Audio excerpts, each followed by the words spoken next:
This video was inspired by one of Jonathan Weiner's demonstrations at NAMM, where he showed several techniques within audio editor application, mainly exploiting the use of FFT or fast Fourier transform spectrograms. This was really refreshing to a mastering engineer like myself. I spend a lot of my time in RX Audio Editor, yet it's not something I see commonly touched on in the world of mastering. So today I want to show you one way of working inside iZotope Audio Editor to improve your peak to loudness ratio or crest factor. This is going to buy yourself some headroom in preparation for mastering so you can drive a signal hotter without hitting the ceiling or needing to lean heavily on other processes to avoid going over zero basically. Then what I want to do is I want to A/B these results against a dry signal, a clip signal, a compressed signal, a limited signal, and then see what the audible differences are. Now, the basis of this technique was formed off Bob Katz's most transparent limiter he writes about, which is basically using no limiter at all, and it's simply clip gaining and refading in regions to manage peaks throughout program material. And this works well, but after migrating this process into Audio Editor, the resolution and fidelity is second to none, and I'm going to show you why. See, in the past I've showed you this technique using the clip gain line function in Pro Tools or cutting up regions in Pro Tools, and it works like that. It is good. But in Audio Editor, we get to see much more detail, and I'll give you an example of exactly why. Now, this mix is Hands Up by Allegolata, and it has a crest factor of about 15.5. The highest peak's 9 decibels. The integrated loudness is 24.4. 24.4 minus 9 is about 15.5 crest factor.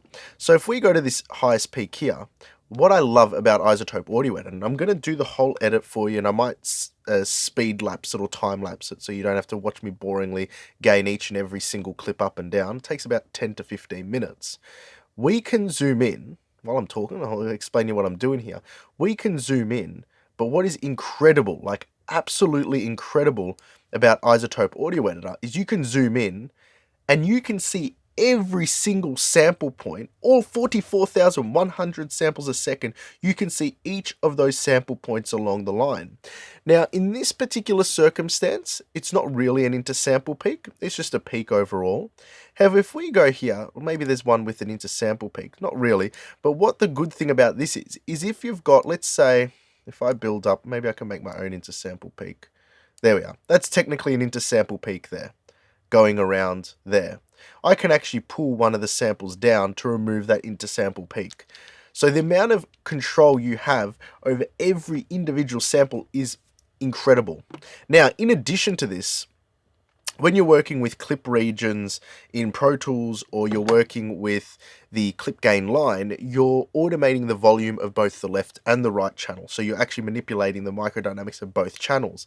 Here, I can actually isolate the left from the right channel when I'm making these edits. So let's just go through some of these changes briefly now. So the first peak is at -9. Now, what is a good crest factor? I'm finding when I'm mastering, a good crest factor starting out is between 10 to 14 overall. This is at 15.5, so if I'm gaining anything down, I'm not going to be doing anything more than 1.5 decibels to get my peak level to about, if it's 9 now, to get it to around 10.5. So we're going to use the gain function, which is just there.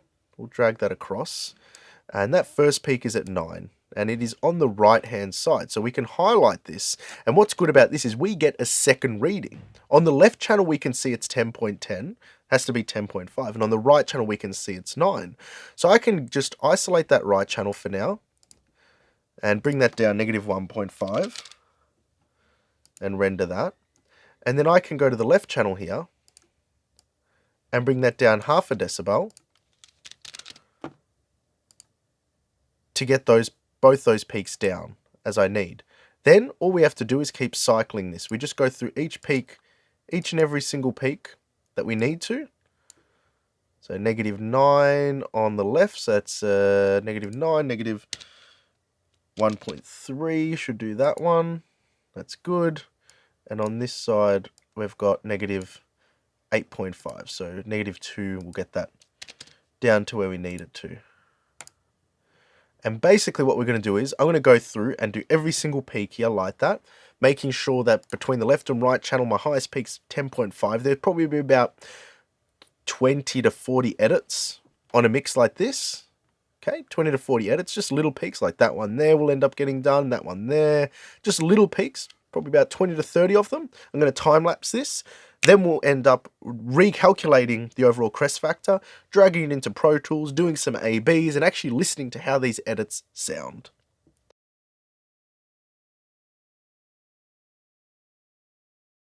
Alright, so that took me maybe 10-15 minutes to do. And we can look at this now, and we can look at the before version here, peak level, -9, integrated 24.4, so we're at about 15.5 crest factor there, 15.4 crest factor. You can see these peaks. Now look at these peaks disappear now.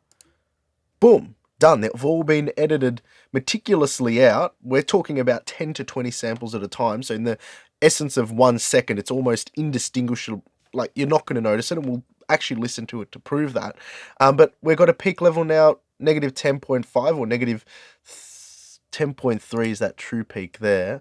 What's that doing? Why are you -10? So this is an intersample peak because it's showing a true peak level, and this is where this tool comes into play really well. So it's on the right-hand side. So those two sample points are actually lower than where that waveform ends up because it goes up there. As if we just bring this down slightly, like that, just bring it down, okay, that peak level just came down 0.6. We're just working with the samples there. Okay, there we go. There's another intersample peak somewhere there. There we go, it's there. These are just intersample peaks now to deal with. Okay, so there's a few of these intersample peaks, which I didn't really get rid of. As in, I didn't get a chance to get rid of. I was just too excited to show you guys. 10.4, this one here can come down a bit, darling. Beautiful. 10.44, just in the right hand side there. Right, so just bring that down. Oh no, that's on the wrong side. Whoops. Wrong channel. This channel here, bring that up a bit slightly there. And this one I can bring down slightly too. Alright, so we're at about 10.5 with 24.4 integrated, which means the crest factor of this one, I'll save that quickly, so we've got it to work from. So the crest factor of this one is 14. The crest factor of this is 15.5. So you can see where all those little peaks have been chopped out without affecting anything else. Now that means we have 1.5 decibels or more headroom. We can push this signal without having to rely on compression or distortion or any of that, which is incredible. So I've dialed everything in, and we're going to be comparing the original version, the microdynamic edited version, a version using limiting to achieve the same crest factor, a version using compression to achieve the same crest factor, and a version using clipping to achieve the same crest factor. Now, what I've done is I've gotten the highest peak value of the original mix, which was at 1 minute and 38 seconds. It's on a kick drum on a downbeat.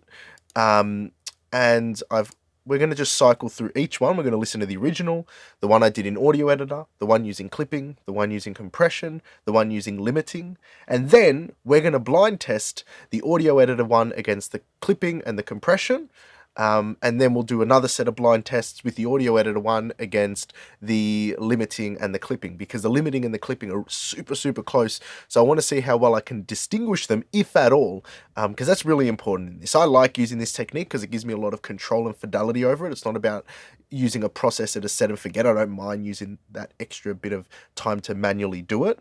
But, you know, what gets proven in a blind test is most important. So let's just first listen to each of them so we know what we're listening for. It's just going to be a 6-second loop, and we'll go through them. And they're all at the 4 edited versions have a crest factor of 14. The original one has a crest factor of 15.4. They've all been peak matched, not integrated level match, but peak matched. So all the peaks are at the same level. Let's play this. Up to the sky, wanna make you feel alright. Hands up to the sky, wanna make you feel alright. Hands up to the sky, wanna make you feel alright. Hands up to the sky, wanna make you feel alright.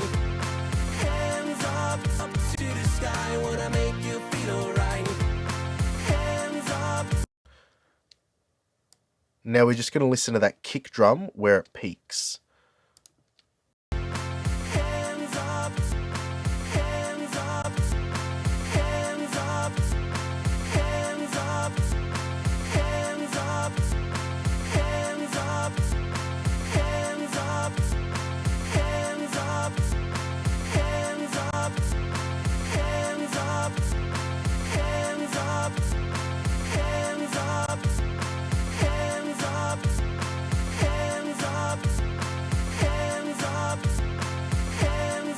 So also, I'm also going to be blind testing the audio editor versus the clip version versus the compressed version. The clip version and the limited version sound pretty similar.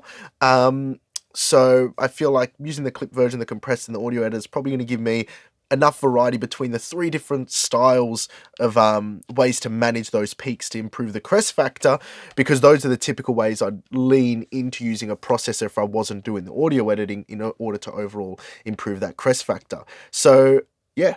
Let's see if I can pick it out. I'll do it a couple times and we'll see how we go.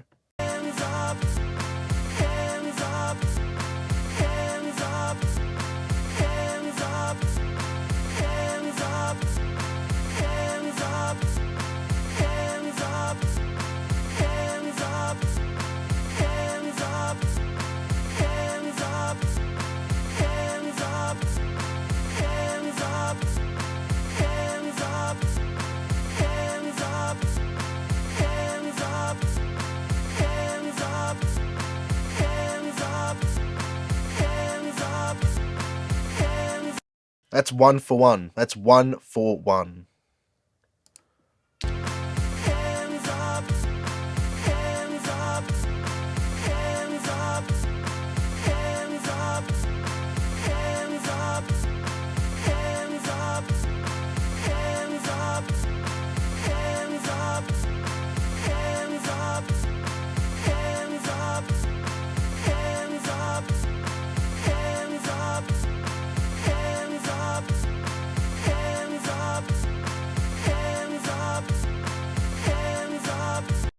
That's 2 for 2. 2 for 2. I can pick this all day. Okay, so the reason why this technique works so well is that when using a dynamics processor, the whole waveform is at the mercy of the gain reduction circuit. Its efficiency to control the signal and how transparent the introduced artifacts, harmonic and intermodulation distortion are.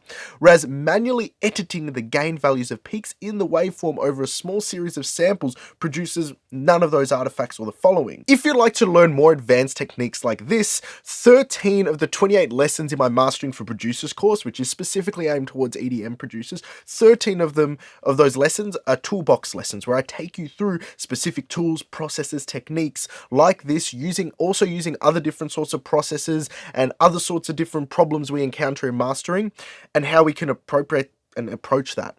So I've left a link to that in the description below. It really helps out, if you're interested in it, because I'm very passionate about this, very passionate about that course, very passionate about audio in general. So if you're interested, go check it out. I'd love to be helping you through my knowledge and what I do every day, because this is my passion. And until next time, take care.